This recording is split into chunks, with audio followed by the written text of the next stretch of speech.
Could God not have done things differently? Could God not have done things better? That's maybe a question some of us have been asking this week. When I first heard about the earthquake on the news, and the first news article I saw on it was saying about how there was this dreadful earthquake that touching Turkey and Syria, and that they figured there was about 280 some odd people dead. Well, get to the end of this week, and I think the number now stands at about 28,000 dead, which is absolutely staggering and mind-boggling. Could God not have done things differently that this should not happen? And we might want to blame people for this and say, well, couldn't the building codes be better?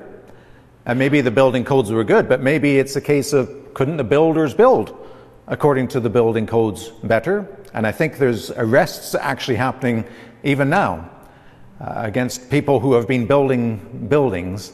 And we can try and pin it on people, whether those who come up with the building codes or those who are builders, and we can try to pin it on people. And yet, we look back at what the cause was, and really, isn't it because God has created the earth with plates that rub up against each other? You know, scientists have figured this stuff out, that the earth is made up of these plates that rub against each other, and in certain places, the plates actually moved about 10 feet. And it's incredible to think about that movement of the earth. Isn't that one on God? Isn't He the one that created the world to be like that? And so maybe we don't feel like pinning this one on people. Sometimes we can pin disasters on people.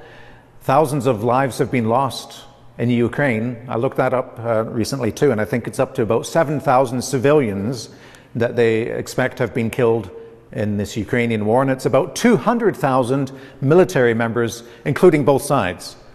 Maybe majority Russian, actually, they figure. But there's 200,000 military members, and 7,000 civilians. That's a lot of people. And maybe we can pin that on people. Maybe we can say the reason why so many people have lost their lives is because so many leaders have lost their minds. And we might pin that one on people.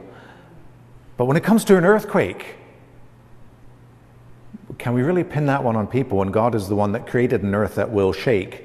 You know, Jesus said the wise man builds his house upon a rock. We can try to be as wise as we want, and yet those rocks, it seems sometimes, are just not to be trusted. And you have to wonder, who put those in place? Well, I kind of think it was God, right? And so we have questions. Could God not have done this better so that all these lives would not be lost? We have questions, and maybe these are questions that are much like the people in Matthew's day. We've been reading through Matthew. They would have questions too, especially when Jesus starts to speak about the destruction of Jerusalem. And I didn't have in mind the earthquake in Turkey and Syria when I chose that first scripture reading, which speaks about not one stone will be left on another, and the destruction of the temple, which includes, of course, actually the destruction of Jerusalem and the incredible loss of life that happened there within a generation of Jesus' death and resurrection, that these things happened. And we can read about the description Jesus uses to describe these events and this destruction that's coming. He says, you see these stones, don't you? Truly I tell you, not one stone will be left here upon one another. All will be thrown down. And now listen to this description of that time of the destruction of Jerusalem. Now some people will read these words and will put them to our future, thinking they're about the end times. But most Bible scholars will actually take these particular verses and see them as referring to the destruction of Jerusalem, which happened within a generation of Jesus' death and resurrection.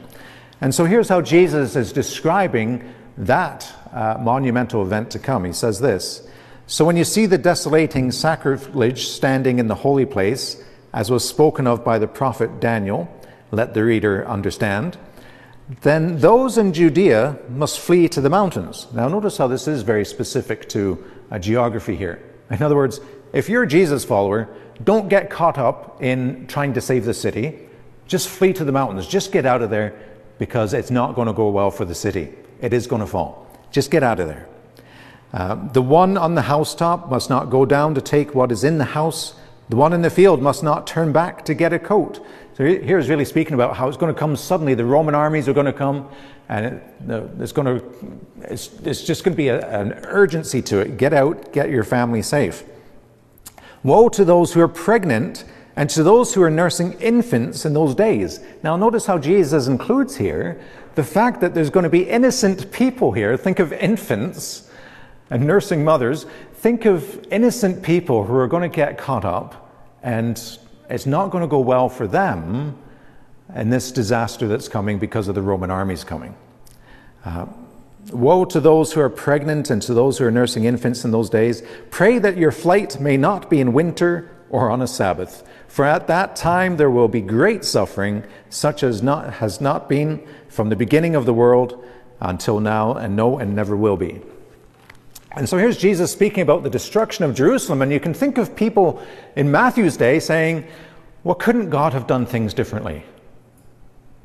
Couldn't God have done things differently? Why does there have to be such suffering? And why, as Jesus points out, do innocents even have to be caught up in it? If there are people to be judged in Jerusalem at this time, can't God just strike those individuals with lightning? Why does it have to be this general calamity that affects all people, including, as Jesus pointed out, those who are innocent? And so you can imagine the questions people would have back then of this disaster of the Roman armies coming, and of Jerusalem falling, and the temple falling, and people saying, well, isn't this the center of our religion? Why is God allowing this to happen? And couldn't God have designed all of this better? Couldn't God have done this better? Now our scripture, if you've been following it along in our scripture readings, if you're reading through the daily, the one-year Bible readings, then last week you would have begun your readings with this idea of Jerusalem being destroyed. And actually the week actually concludes with the probability that Jesus is about to be destroyed. That here's Jesus now before Pilate, and the religious leaders want him dead. And there again, we might wonder, couldn't God do this differently? Why does he have to do it this way?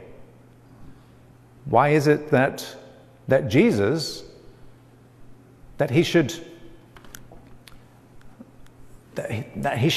give it to the religious leaders? As we've been looking at in previous weeks, he's been dressing them down, ticking them off, so that they want him dead. And that's part of what's happening. That's part of the reason why they want him dead.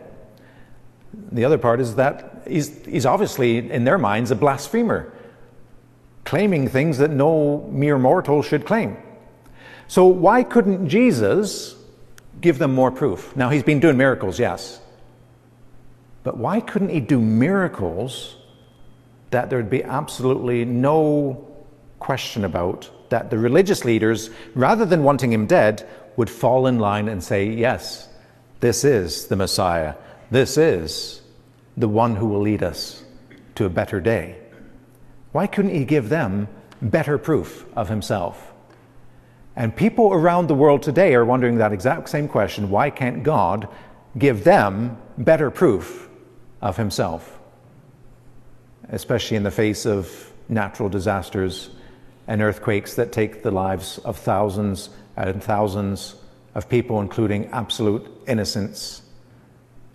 And so there are many people saying, why can't God give me more proof? Can't God do things better? And the people back in Jesus' day would be thinking, can't Jesus do better? You know, Jesus at his arrest said, you know, Peter, put your sword away, because don't you know that I can call upon my Father and he'll send thousands of angels to protect me? And so when Jerusalem is destroyed, why couldn't Jesus call upon thousands of angels to protect the innocents then? That's a miracle that he did not grant. And why, when Jesus is facing the probability of his own demise, his own destruction, his own death, could he not just give sure and certain proof, "Hi, I am the Messiah"? And there's another miracle that he did not want to grant. So we have questions. Now we also have some answers. Now there's a theological answer as to why Jerusalem should be destroyed. It's God keeping his faithfulness to his old covenant. Walk with me, I'll walk with you. Stop walking with me, I won't walk with you. So there's a keeping of that old covenant, and there's much more that can, this is highly simplifying things, there's so much more that could be said theologically about all that. But also there's a real ground shift here. There's a real shift in religion. There's a real shift from old covenant to, actually we're under the new covenant now. And we'd see that in our readings from this last week with the Lord's table. This cup is a new covenant in my blood. Reflecting that there's a new covenant now. That no longer is the temple the center of faith, but now Jesus is the center of faith. No longer is Jerusalem that holy city that everybody looks to as the center of faith, but now Jesus is. And so that's a monumental shift. It's like a massive earthquake, and there's a lot of destruction going to happen in that changeover. And so there's a theological answer as to why Jerusalem was destroyed and the temple was destroyed. Yet despite that theological answer, there's still all those innocents caught up in that. And there's still the question, why did it have to be that way? And why does it have to be the way that sometimes good things come about through disasters? Why does it have to be that way? So there's still questions. There's answers, but there's still questions. And thinking about the demise of Jesus, of the destruction of Jesus, the death of Jesus, of course there's answers there too. That when we think of God, what are some words we can use to describe God? Well, one is indescribable. Powerful. God is powerful. God is indescribable. God is indestructible. And yet God came to us in Jesus. And what are some words we can use to describe Jesus? Weak. Weak to the point of, well, look at him before Pilate. Look how easily they were able to put him up on the cross. So not powerful, weak. Describable. Here's this man. Pilate could describe the man standing in front of him. Here's the man at one point, he said. Is describable. In contrast to God the Father, indescribable. He's also destructible. They did put him to death. Except that, of course, death could not hold him as he rose from the dead. And so why would the one who is powerful, indescribable, and indestructible come to us as one who is weak, describable, and able to be destroyed? Why would that happen? To show that God's love is powerful, God's love is indescribable, and God's love is indestructible. They could put Jesus to death, and there we see the cruelty of humanity coming together in a focus point. God comes to us, and here comes all the hatred of the world is piled onto Jesus. You can see the cruelty of humanity. You can see the hatred that humanity is capable of coming into a focus in Jesus and poured into. God comes to us and we put him to death. You see the hatred of Jesus, yet our hatred of Jesus, and yet humanity's hatred, humanity's cruelty, humanity's sinfulness could not stop the love of God. Jesus rose from the dead and did not call thousands of angels to destroy the world or even to destroy those who crucified him. But Jesus rose from the dead and offers forgiveness. And a new way of life that isn't full of that cruelty and sinfulness and hatred, but a new way of life that is the way of the cross, a way of love and forgiveness and all of that. And so there are reasons why Jesus should be destroyed, why he should be killed. There are good reasons. It's for our salvation. It's for our life. It's for God's love to be shone upon us, and for us to be able to come to know Jesus and to a relationship with God. There are good reasons why Jesus died. And so there are questions, and there are answers, but there's not always answers. We do well to look for the answers, but we also do well to realize that not every question we have is going to be answered. There's a church in the States, and it has a different kind of, you know how churches have belief statements of faith. Churches will have them, and this one has one, but it's really only 4 statements, and it's quite different than what you'd normally see in a church. And so you've heard of Open Table Communities before if you've been here for long, and that's Ray, who helped us out last summer. Ray, he's the leader of leading this thing called Open Table Communities. And so Open Table Communities is going to have using these statements of faith, statements of belief, as discussion starters, as conversation starters. And so the first one really resonates with me, and it is this. And the statement goes like this: God is a mystery to be explored and not a doctrine to be espoused. Let me say that again. God is a mystery to be explored and not a doctrine to be espoused. Now, what's going on with that statement of belief? Why would a church have that as its statement of belief? Well, it's kind of a pushback against how we sometimes try to figure out God so that there's no questions left about who God is and what God is like. That sometimes there's great effort gone into studying the Bible and trying to figure out God as if God is a mathematical equation that can be figured out. And I've done math in high school and stuff, and I couldn't figure them out anyway, although I was pretty good at it.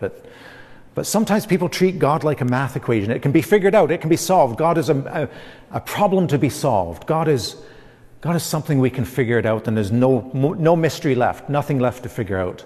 And some people kind of operate that way. And so this statement's a bit of a pushback against that, to say, well, hold on a minute. We don't know everything about God. There's lots we do know about God because God has revealed himself to us in Jesus. Therefore, God has revealed, and Paul uses this language, the Apostle Paul. The mystery has been revealed to us.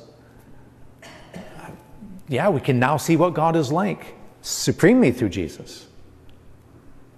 We can see what God has been like looking at his relationship with God's people all along, but now supremely through Jesus we see what God is like. But that still doesn't answer every question. There are still things about God that we can't figure out. And who do we think we are that we would? This is God we're talking about. Why would we think we could ever have God altogether figured out and not have any questions remain? And so that statement really resonates with me, that yes, there are things we can learn about God through Jesus. We can learn about God's love for us, but there's questions that we're still going to have. We can live a life of faith and yet still have questions, and that's okay. You've maybe heard me use this illustration before, but I happen to like this illustration, so I'm going to use it again. And it doesn't hurt to hear it again, and some of you might be hearing it for the first time. That's me. Faith is like a jigsaw puzzle. You've heard this before, some of you. Faith is like a jigsaw puzzle. And you know what a jigsaw puzzle is like, right? There's certain pieces that are hard to figure out. You know, there might be a part of the puzzle where every piece is the same color, and trying to figure out how those fit together, that can be very difficult. And then there's other parts that fit together they come together quite easily and quite quickly. So if you're wise, right, you do the easy parts first and start getting those parts together. And faith is like that, where there are things about God and about humanity and about God's relationship with humanity that can start coming into place, especially as we think of Jesus. That really helps us get our jigsaw puzzle of faith together, and it starts to be this beautiful picture. But some people will start with the tricky bits, with all those pieces that are the same color. And they'll struggle to try to figure them out, and they'll give up on the puzzle.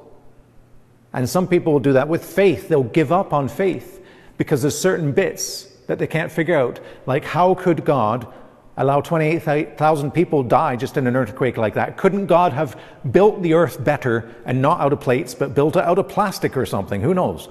But couldn't God have built it better? And so some people start with that kind of question and get bogged down and never move forward in faith because it's just this big question. It could just be one big question, and they never get on to the answers of many, many questions, of pieces that do come together beautifully, of seeing God's love beautifully in Jesus. Even in the death of Jesus, that's actually a beautiful thing. It speaks about the beauty of God's love. And faith is like a jigsaw puzzle too, in that the pieces, sometimes you think you have it in the right place. You know those certain pieces that you're smacking them down to get them in? Because you're sure it goes there. And then eventually you find the right piece, right? And then it's like, oops, sorry piece, didn't mean to hammer you there, and you pull it out, doesn't fit there. And faith is like that too, in that sometimes we think we've figured things out, and sometimes we need to actually know we didn't have that figured out. And there's a better way of understanding that now. And so that's part of faith too. And so faith is like that jigsaw puzzle. That yes, there's this beautiful picture starts to form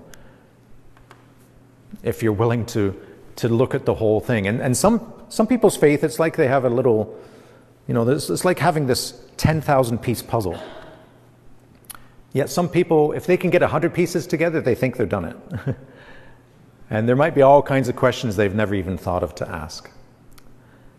And then as other people are looking at this big puzzle and they start with the hard part, and I can't figure this one out, so give it up altogether. Not going there, not doing this puzzle. And a lot of people say, I'm not doing faith. Earthquake in Turkey and Syria, yeah, I'm done. God should, if there's a God, God should have done it better.